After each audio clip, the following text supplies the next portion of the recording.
Ngano kaya nga ang inahan ang kanunay ginabasol sa mga tao kung naa sila'y makita na kakulangan sa iyahang anak.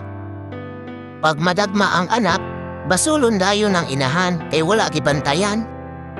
Pag magkasakit ang anak, basulon gihapon ang inahan kay wala giatiman og maayo. Kung dili kabalo mo basa ang anak, wala na gitudloan sa inahan.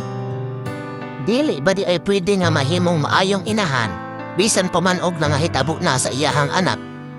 Kabalo ka, dili basta-basta ang pagkainahan. Pag mata sa buntag, magluto og pagkaon sa anak, mga baon nila sa pag-eskwela o baon sa iyahang bana sa pagtrabaho.